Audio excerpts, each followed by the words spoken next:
Sodiqboyga taklifini qabul qilmoqchimisan? Ana Kozim ham meni aldab uylanib oldi.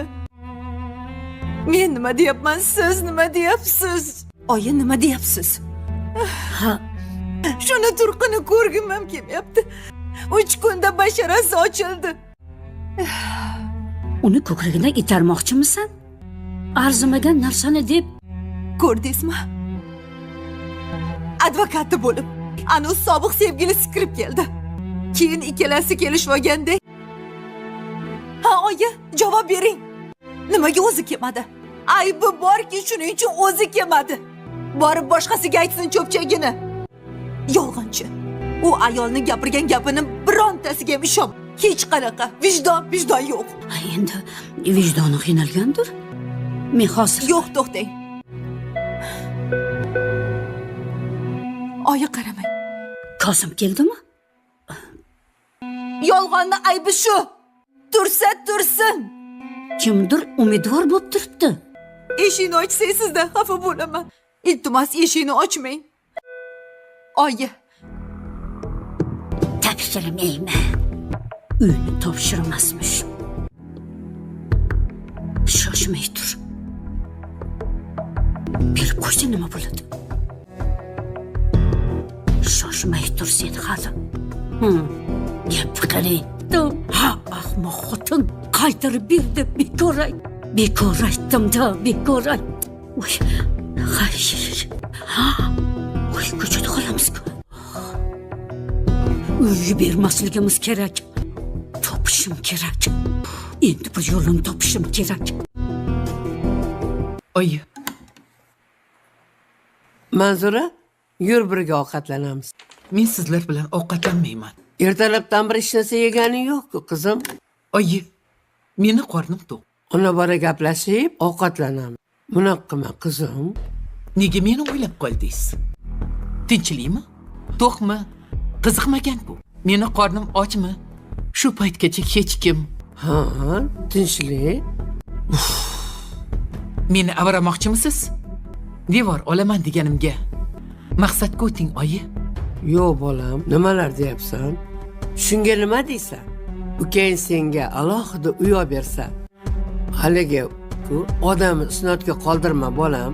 Mahallani oldida bunaqa ish qilishing, chunki qarindosh urug'. Uyatmi? Men haqqimni talab qilsam, opa o'rnida ko'rmasa uyatmas-u. Ukam meni Alohida yashaganingga nima yetsin? Unaqa demoqchi emasman. hech qaysinglar ko'rgili kelmayapti. Bu devor olganingdan ko'ra yaxshi-ku. Axir o'ylab ko'rgin, xafa bo'lmagin, bolam. Tushunarli. Uyni men o'zim tanlayman. Olib bersin, faqat. Mayli. O'zing onasan. Onalar, endi bolam, aytganingdek qilaman. Bo'lmasa kerak emas. Menga yoqsa olamiz. Bolalar orasida doim ko'prik bo'lib yurishadi. Yur qizim. To'g'ri tushungin meni. Yura qol.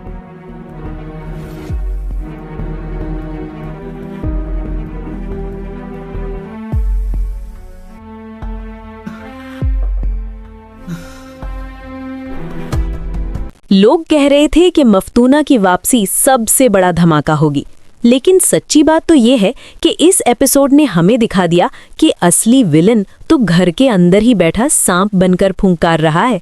यानी सीरियसली, क्या आपने नोएमा के चेहरे के वो एक्सप्रेशंस देखे जब उसे हॉस्पिटल में अपने बाप की फिक्र करने के बजाय इस बात की टेंशन थी कि बैंक अकाउंट की डिटेल्स किसके पास है?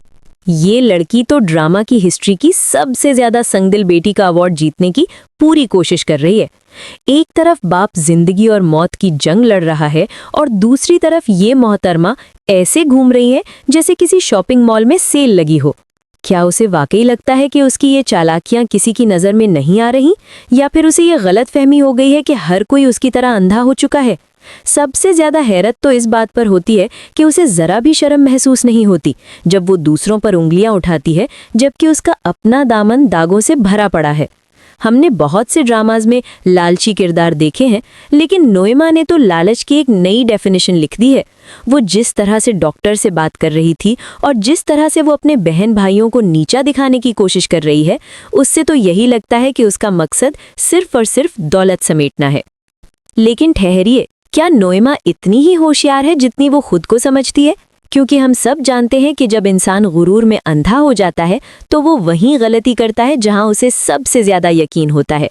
मफ्तूना का वो मिस्टीरियस अंदाज और उसका खामोशी से सब कुछ देखना किसी बड़े तूफान का इशारा लग रहा है। नोएमा को लग रहा है कि उसने सबको अपनी मुट्ठी में कर लिया है, लेकिन उसे ये नहीं मालूम कि सच्चाई के पत्ते अब खुलना शुरू हुए हैं। क्या वो वाकई ये समझती है कि इन जाली सिग्नेचर्स और झूठे दावों के सहारे वो ये जंग जीत जाएगी, या फिर उसकी अपनी ही कोई करीबी चाल उसे मिट्टी में मिलाने वाली है? जिस तरह से इस एपिसोड में तनाव बढ़ा है, उससे एक बात तो साफ है कि अब कोई ना कोई ऐसा राज सामने आने वाला है जो नोएमा के पैरों तले से जमीन निकाल देगा। क्या वो इस आने वाले झटके के लिए तैयार है, या फिर उसे अंदाजा ही नहीं कि उसके सर पर तबाही की तलवार लटक रही है?